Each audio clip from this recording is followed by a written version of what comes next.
सरकार ने paper leak के खिलाफ कड़े कानूनों वाला बिल पेश कर दिया है। केंद्रीय मंत्री जितेंद्र सिंह ने लोक परीक्षा संशोधन बिल पेश किया, लेकिन इसे लेकर विपक्ष ने सदन में नारेबाजी की और जमकर हंगामा किया। राहुल गांधी और अखिलेश यादव की मांग है कि सरकार छात्रों के खिलाफ लाठीचार्ज को लेकर माफी मांगे। इसे लेकर बीजेपी सांसद और नेताओं ने पलटवार भी किया। पूरी रिपोर्ट इस स्पेशल रिपोर्ट के जरिए देखिए।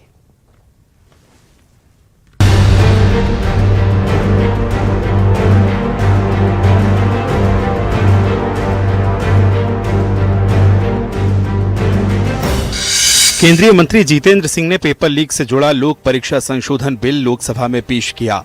वहीं विपक्षी सांसदों ने नारेबाजी और हंगामा किया। सरकार का मकसद 2024 के मौजूदा कानून को अधिक प्रभावी और कड़ा बनाना है। प्रस्तावित संशोधन के तहत अगर किसी व्यक्ति पर पेपर लीक का आरोप साबित होता है तो 10 साल की सजा और 10 करोड़ तक के जुर्माने का प्रावधान है। Public examination prevention of unfair means amendment bill जो आया है ये ऐतिहासिक है।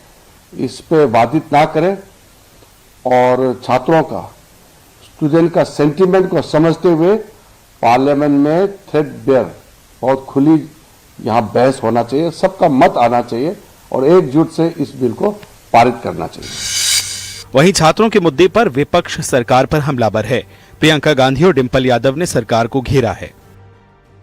ये इन्होंने अभी भी एफआईआर दर्ज की है स्टूडेंट्स के खिलाफ, शायद कल रात को या आज सुबह, बिहार में, बंगाल में। तो ये अपनी आदतों से बाज तो आए नहीं है। और मैंने सुना है, वेरीफाइड नहीं है, लेकिन मैंने सुना है कि जो लड़कियां गई थी प्रोटेस्ट में, कई लड़कियों के पेरेंट्स को फोन आ रहे हैं, उनको धमकाया जा रहा है कि तुमने अपनी लड़कियों को भेजा। क्या मतलब है? क्या हमारे देश में लड़की प्रोटेस्ट नहीं कर सकती?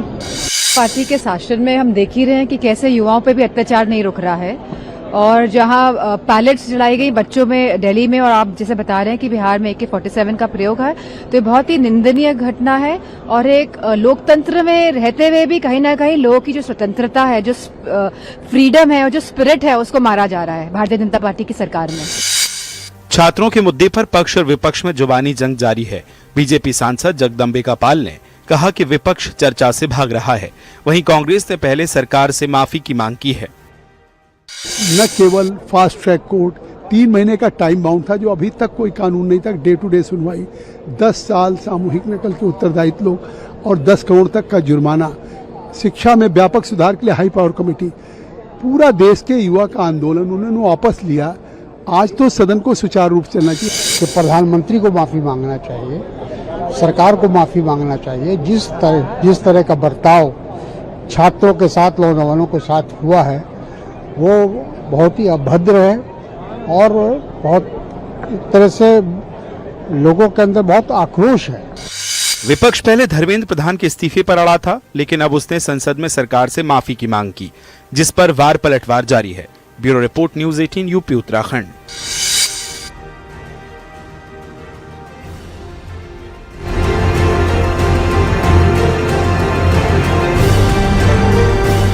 चलिए आपको ग्राफिक्स के जरिए विस्तार से बताते हैं कि आखिर परीक्षा संशोधन बिल है क्या। पेपर लीक रोकने के लिए सख्त कानून होंगे। इसमें पुराने कानून में बदलाव करेगा, सजा, जुर्माना और जांच प्रक्रिया को कठोर बनाएगा। पेपर लीक पर 3 महीने में फैसला आएगा। फास्ट ट्रैक कोर्ट 3 महीने में सजा सुनाएगा और नए कानून में 10 साल तक की जेल का प्रावधान होगा। साथ ही 10 करोड़ रुपए तक के जुर्माने का भी प्रावधान होगा। तो ये विस्तार से बातें हैं परीक्षा संशोधन बिल की कि पेपर लीक रोकने के लिए आखिर जो कानून बनने वाला है वो किस तरह का होगा।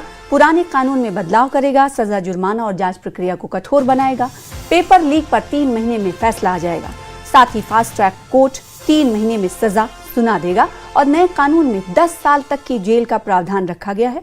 साथ ही साथ मुआवजे का भी प्रावधान है, जुर्माने का भी प्रावधान है। 10 करोड़ रुपए तक के जुर्माने का इस बिल में, इस कानून में प्रावधान रखा गया है। रैकेट की रफ्तार, गेंद का रोमांच और दुनिया भर के खिलाड़ियों का जोश। राजधानी दिल्ली एक बार फिर अंतर्राष्ट्रीय खेल आयोजन की मेजबानी कर रही है।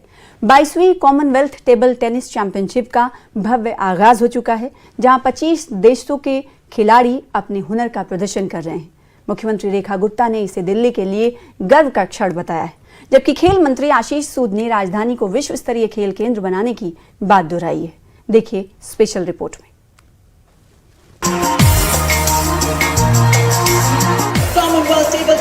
Federation, Srimati Meghna Inlava, President Table Tennis Federation of India. Delhi में खेलों का महाकुंभ, 22वीं कॉमनवेल्थ टेबल टेनिस चैंपियनशिप का आगाज। 25 देशों के खिलाड़ी ले रहे हैं हिस्सा। रैकेट की रफ्तार, गेंद का रोमांच और दुनिया भर के खिलाड़ियों का जोश। राजधानी दिल्ली का त्यागराज स्टेडियम इन दिनों कॉमनवेल्थ टेबल टेनिस के रंग में रंगा हुआ है। 22वीं कॉमनवेल्थ टेबल टेनिस चैंपियनशिप का भव्य उद्घाटन हुआ, जिसमें 25 देशों के खिलाड़ी अपने हुनर का दम दिखाने पहुंचे हैं। त्यागराज स्टेडियम में 27 जुलाई से 2 अगस्त 2026 तक आयोजित इस 22वीं कॉमनवेल्थ टेबल टेनिस चैंपियनशिप में रंगारंगम सांस्कृतिक प्रस्तुतियों ने भी दर्शकों का उत्साह बढ़ाया। इस अंतर्राष्ट्रीय प्रतियोगिता के उद्घाटन समारोह में सीएम रेखा गुप्ता और खेल मंत्री आशीष सूद सहित कई अतिथि शामिल हुए। इस खास मौके पर मुख्यमंत्री रेखा गुप्ता ने सभी खिलाड़ियों, कोचों और विदेशी प्रतिनिधियों का स्वागत करते हुए कहा कि ये प्रतियोगिता सिर्फ खेल नहीं बल्कि अलग अलग देशों के बीच दोस्ती, सांस्कृतिक आदान प्रदान और खेल भावना का प्रतीक है। उन्होंने कहा कि दिल्ली लगातार विश्व स्तरीय खेल आयोजनों की मेजबानी कर रही है और भविष्य में भी राजधानी खेलों का बड़ा केंद्र बनी रहेगी। तो वहीं इस मौके पर खेल मंत्री आशीष सूद ने कहा कि प्रधानमंत्री नरेंद्र मोदी के खेलों को बढ़ावा देने के विजन से प्रेरित होकर दिल्ली सरकार खिलाड़ियों के लिए विश्व स्तरीय खेल सुविधाएं विकसित कर रही है। आज का दिन दिल्ली के लिए बहुत खास है, क्योंकि ये कॉमनवेल्थ चैंपियनशिप हम सब के लिए बहुत ही इंस्पायरिंग है। त्यागराज स्टेडियम में होने वाली 22nd Commonwealth table tennis championship का आज जो शुरुआत हो रही है, इसमें 25 कंट्रीज के जो प्लेयर्स पार्टिसिपेट कर रहे हैं, वो सब ना केवल एक दूसरे के साथ गेम खेलेंगे बल्कि इन कंट्रीज का रिलेशनशिप और अच्छा हो और मित्रतापूर्ण हो, सम्मान पूर्वक हो, इसके लिए भी काम करेंगे। और खेल ही वो ताकत है जो देशों को आपस में जोड़ती है। खिलाड़ियों के माध्यम से ये कंट्रीज एक ऐसी रिलेशनशिप में आती है जो दुनिया के लिए मिसाल बनती है। स्पोर्ट्स इकोसिस्टम श्रीमती रेखा गुप्ता जी की सरकार के अंतर्गत बनाया गया है, उसकी और मजबूती और उसका एक शोकेस इस खेल के माध्यम से है।